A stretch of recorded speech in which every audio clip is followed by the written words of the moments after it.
Bienvenue à tous, même si, hélas, ce n'est pas depuis Alger que je vous parle, et croyez-moi, ça me laisse un goût amer à chaque mot. J'aurais tant souhaité y être, mais tant pis. Alger n'est peut-être pas là devant nous, mais elle est bel et bien derrière nous, dans notre dos, dans notre cœur. Et comme promis, l'émission d'aujourd'hui va lever... Bienvenue à tous, même si, hélas, ce n'est pas depuis Alger que je vous parle, et croyez-moi, ça me laisse un goût amer à chaque mot. J'aurais tant souhaité y être, mais tant pis. Alger n'est peut-être pas là devant nous, mais elle est bel et bien derrière nous, dans notre dos, dans notre cœur. Et comme promis, l'émission d'aujourd'hui va lever le voile sur une absurdité monumentale. Des milliards de dollars, oui, des milliards, vont s'envoler dans un projet d'extraction de fer appelé Arbillet. Un gisement qui, comble de l'ironie, est déjà contaminé par le phosphore, ce qui complique sa rentabilité. Si toutefois on parvient un jour à en tirer 1 centime de bénéfice, puisqu'il ne tournera à plein régime qu'en 2040. Mais tenez-vous bien, avec la même somme, on parle de 15 milliards de dollars tout de même, on aurait pu lancer une initiative bien plus visionnaire, écologique, rentable à court terme et surtout utile aux besoins brûlants du pays. Ce projet miracle, c'est la révolution solaire. Un virage stratégique que l'Algérie doit emprunter d'urgence pour économiser son gaz, diversifier ses ressources et engranger des revenus. Et pas qu'un peu. On parle de 7 à 8 milliards de dollars par an en exportation supplémentaire si ce projet était enfin concrétisé. Alors pourquoi cette émission? Parce que lorsqu'on ose critiquer, on nous colle vite des étiquettes. Râleur, jamais content, opposant par principe. Eh bien non. Nous ne faisons pas que dénoncer. On propose, on démontre, on prouve. Et aujourd'hui, on éclaire. Alors non, critiquer pour critiquer n'a jamais été notre credo. On soulève les problèmes, certes, mais toujours en apportant des alternatives concrètes. Prenez Arbillet, par exemple, ou devrais-je dire, le gouffre doré. Pourquoi est-ce une mauvaise idée? 3 raisons très simples. Primo, un coût colossal. Secundo, un budget pharaonique à dépenser sans visibilité. Tertio, 0 assurance de retour sur investissement. Voilà un projet qui a plus de saveur politique qu'économique. Et c'est bien ça le problème. Ce dont l'Algérie a urgemment besoin, ce n'est pas d'un méga-projet symbolique, mais d'une initiative rentable, créatrice de richesses, génératrice d'emplois et tournée vers l'avenir. Et nous, ce qu'on vous propose, c'est une révolution solaire. Mais pourquoi insister sur ce chiffre de 15 milliards? Parce que c'est grosso modo ce que va engloutir Arbillet, même si, officiellement, l'État joue la carte du silence. Pourquoi tant de mystère? Parce que le projet avance en 3 phases successives, chacune plus floue que la précédente.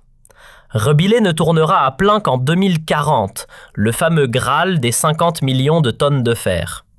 En attendant, entre 2026 et 2028, on parle à peine de 2 à 4 millions de tonnes. Il faudra attendre 2030 pour dépasser les 30 millions. Vous comprenez pourquoi aucun chiffre clair ne filtre? Parce que le coût total dépendra du rythme de montée en charge, du calendrier de production, des aléas techniques et surtout de combien on est prêt à dépenser sans broncher. Quand Arbillet produira ses premières miettes de fer, disons entre 2 et 4 millions de tonnes, il coûtera déjà une fortune. Mais attendez qu'il passe à la vitesse supérieure, avec 15 ou 20 millions de tonnes. La facture, elle, grimpera en flèche. Pourquoi? Parce que c'est l'État, uniquement l'État, qui alimente la machine à billets. Aucun investisseur étranger à l'horizon. Les Chinois? Oui, ils sont dans le décor, mais seulement comme ouvriers de luxe. Ils posent des rails, bâtissent des bouts d'usine, montent quelques infrastructures. Mais pour ce qui est de sortir le chéquier, là, c'est silence radio. Ils nous fournissent bien la technologie pour déphosphorer notre fer contaminé, mais ils n'ont pas investi un seul yuan dans la mine. À ce jour, pas un seul contrat d'investissement signé avec une entreprise chinoise, pas un seul dollar transféré, pas la moindre trace de capital étranger injecté dans le projet. Tout est entre les mains de Sonarem, une filiale d'État qui obéit directement aux ordres du gouvernement via le ministère des Mines. Certes, il y a eu des discours, de belles promesses, des annonces chaleureuses dans des salons feutrés. Mais dans les faits, aucun engagement concret, pas l'ombre d'un financement venu de Pékin. Autrement dit, tout repose sur les deniers publics. C'est du 100% algérien, payé rubis sur l'ongle, par vous et moi. Rajbilet, c'est pas un projet, c'est un puits sans fond. L'addition? Préparez-vous. 15 milliards de dollars. Et pourquoi un tel montant? Parce que rien que les rails de chemin de fer nous ponctionnent déjà 7 milliards. Ajoutez à cela les usines de conversion du minerai en acier, les unités pour rincer, décaper, désinfecter un minerai tellement bourré de phosphore qu'il faudrait presque l'exorciser. On parle ici d'un fer tellement impur qu'il faut des installations entières pour le purifier avant même de penser à l'utiliser. Mais ce n'est pas fini. Il faut des tonnes d'eau, des gigamètres cubes de gaz, des lignes électriques, des canalisations, des stations de pompage, bref, toute une machinerie de soutien pour que le tout tienne debout. Le scénario moyen, comme disent les technocrates, chiffre tout ça à 15 milliards, et ça, c'est dans le meilleur des cas. Alors oui, c'est un mastodonte industriel. Mais à ce prix-là, on est en droit de poser la question qui fâche. Est-ce qu'on n'aurait pas pu faire un projet plus malin, plus rapide à rentabiliser, plus aligné avec les urgences d'aujourd'hui? Et c'est là que certains vous diront, au moins ils ont un projet sur la table, et toi, tu proposes quoi, hein? Eh bien justement, moi, j'ai une proposition bien plus lumineuse. Laissez-moi vous en parler. Imaginez un instant ce qu'on aurait pu bâtir avec ces 15 milliards. Plutôt que de les enterrer dans un puits de fer phosphaté, on aurait pu les faire fleurir dans le désert. Oui, avec cette somme, il était tout à fait possible de couvrir l'Algérie de gigantesques fermes solaires, capables de générer de l'électricité à la pelle grâce à nos rayons brûlants, si généreusement offerts par le climat. Car il faut bien le dire, aujourd'hui, 99% de notre courant sort tout droit du gaz. Du gaz naturel qu'on brûle chaque année par camions entiers pour alimenter nos turbines. Résultat, ce sont plus de 25 milliards de mètres cubes qui sont sacrifiés pour éclairer nos maisons et faire tourner nos machines. Et ce gaz, au lieu de l'exporter pour engranger des devises, on le consomme en interne. Comme si on dilapidait notre fortune pour faire tourner des ampoules. Si seulement ces milliards de mètres cubes étaient vendus sur les marchés internationaux, ils nous rapporteraient des dizaines de milliards de dollars. Mais non, on le crame. Et on crame, avec lui, une opportunité en or. Et si, au lieu de brûler nos milliards dans le minerai, on les injectait dans le soleil? Avec 15 milliards de dollars investis intelligemment dans le solaire, d'après nos calculs, on pourrait produire 15 gigawatts d'électricité, c'est-à-dire quasiment toute la consommation électrique actuelle du pays. Et même en tenant compte de la croissance démographique d'ici à 2040, ces 15 gigawatts suffiraient à alimenter au moins la moitié de notre demande nationale. Mieux encore, certains experts affirment que seulement 5 gigawatts bien placés pourraient déjà couvrir jusqu'à 70% de nos besoins. Autrement dit, plus on capte le soleil, moins on brûle de gaz. Et quand on parle de soleil, croyez-moi, on n'en manque pas. Des régions comme Tindouf ou Tamanrasset, ce ne sont pas des déserts perdus. Ce sont des joyaux solaires baignés de lumière plus de 300 jours par an. L'Algérie, rappelons-le, fait partie du cercle très fermé des pays les plus gâtés au monde en ensoleillement. Ce potentiel, tout le monde le reconnaît, les études l'ont prouvé encore et encore. Et pourtant, il dort, pendant qu'on alimente des turbines à gaz. Bienvenue en Algérie, ce pays béni par le ciel, littéralement. Ici, le soleil ne prend jamais de vacances. Dans le sud, surtout au cœur du Sahara, c'est presque une insulte de parler de beau temps, tellement la chaleur et la lumière y règnent en maître absolu. On baigne dans un océan de rayons solaires, offert gracieusement par Dame Nature et, osons le dire, par la volonté divine. Et pourtant, que fait-on avec ce trésor lumineux? Rien.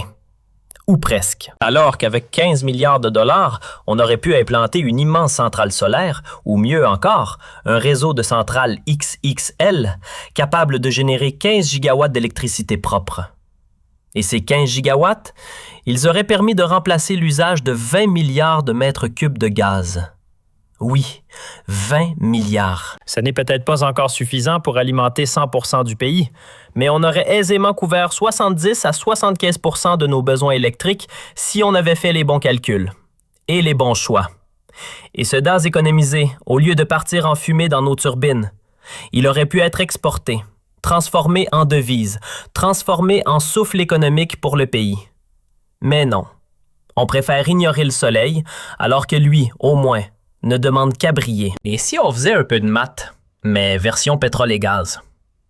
Sur le marché mondial, quand le prix du gaz grimpe et que la demande est au beau fixe, nos 20 milliards de mètres cubes économisés pourraient nous rapporter jusqu'à 8 milliards de dollars.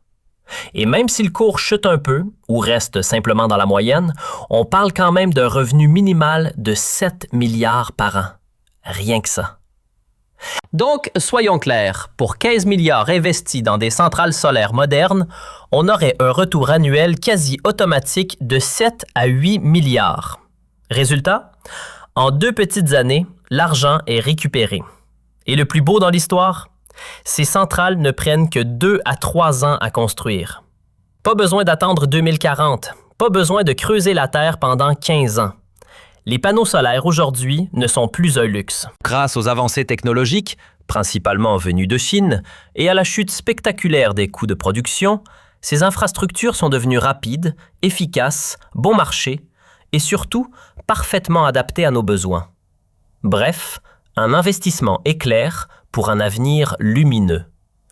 Installer des centrales solaires aujourd'hui, ce n'est plus une odyssée de 10 ans. En 12 à 24 mois, on peut déjà voir les panneaux scintiller sous le soleil. Et si on prend un peu plus large, 3 ans suffisent pour mettre sur pied toute l'infrastructure nécessaire à produire 15 gigawatts d'électricité propre. Autrement dit, en 3 petites années, on aurait investi nos 15 milliards de dollars et à partir de la 4e année, les caisses commenceraient déjà à se remplir. Même dans le scénario le plus pessimiste, 7 milliards de dollars reviendraient dès la première année d'exploitation. Et si le marché du gaz s'envole, ce qui n'est pas à exclure, on pourrait toucher bien plus, jusqu'à 8 milliards, voire davantage. Et ce n'est pas un pari à la roulette. Tous les voyants sont au vert. Des prévisions de l'Agence internationale de l'énergie au rapport des plus grands cabinets d'expertise, une conclusion se dégage. Le gaz naturel restera une énergie stratégique, recherchée et convoitée jusqu'à 2050 au minimum. En clair, le temps joue en notre faveur. À l'horizon de la 4e ou 5e année, on basculerait enfin dans le vert. Et en 2 à 3 ans d'exportation du gaz qu'on aurait cessé de brûler bêtement pour faire tourner des turbines, on rembourserait intégralement les 15 milliards investis dans nos centrales solaires. Faites les comptes. 2 à 3 ans de construction, suivi de 2 à 3 ans de retour sur investissement, et en 6 ans à peine, l'Algérie pourrait se hisser parmi les leaders mondiaux du solaire. On réduirait notre consommation domestique de gaz, on casserait cette dépendance qui nous enchaîne aux hydrocarbures, et mieux encore, on deviendrait exportateur net, avec des milliards de mètres cubes à écouler sur le marché international. En somme, on avait une autoroute vers le futur. Il suffisait juste de prendre la bonne sortie. C'est simple, tout le monde y gagne. Le pays, l'environnement, l'économie, les générations futures. Même la facture d'électricité y trouve son compte. Grâce à l'exportation du gaz qu'on ne consommerait plus localement, les rentrées d'argent s'envoleraient et l'Algérie soufflerait un peu. Mais ce n'est pas tout. En troquant les hydrocarbures contre le soleil, on nettoie aussi notre air. On améliore la qualité de vie et on injecte dans le réseau une énergie verte, sans suie, sans fumée, sans dépendance étrangère. Parce que demain, ne nous voilons pas la face. Le gaz commencera à manquer. Peut-être dès 2030 ou 2035, il ne suffira plus à la fois pour les centrales électriques et pour les contrats d'exportation. Et ce jour-là, si on n'a pas préparé la transition, on sera pris à la gorge. C'est pour ça qu'on plaide depuis le début pour une révolution solaire, ce projet que nous défendons corps et âme. Il aurait pu, en quelques années, bouleverser notre quotidien, remplir les caisses et surtout rompre une fois pour toutes avec notre addiction aux hydrocarbures. Mais au lieu de ça, on continue de miser sur l'ancienne recette. L'Algérie avait une chance en or. Devenir une référence mondiale dans la maîtrise de l'énergie solaire. Oui, l'un des rares pays capables de dominer toute la chaîne, de la captation du soleil jusqu'à la distribution. Et si on avait couplé cela à l'éolien? On aurait été à la pointe de la transition climatique et technologique que l'humanité doit absolument réussir si elle veut survivre aux tempêtes du réchauffement global. Oui, on aurait pu être exemplaire, innovant, rentable et même respecter. L'Algérie a de quoi réussir. Elle peut générer de la richesse, protéger ses ressources, assurer son avenir. Mais à une seule condition. Penser loin, penser clair, penser juste. Au lieu de cela, on s'apprête à larguer 15 milliards dans une mine de fer en espérant qu'en 2040, on puisse enfin dire « ça y est, elle fonctionne à plein régime ». Sauf qu'à ce moment-là, il sera peut-être trop tard. Le monde aura tourné la page du tout-acier, remplacé par des matériaux plus légers, plus propres, plus adaptés à l'ère climatique qui vient. Et notre beau projet, il deviendra un vestige coûteux, un dinosaure industriel hors d'âge. Une dépense inutile.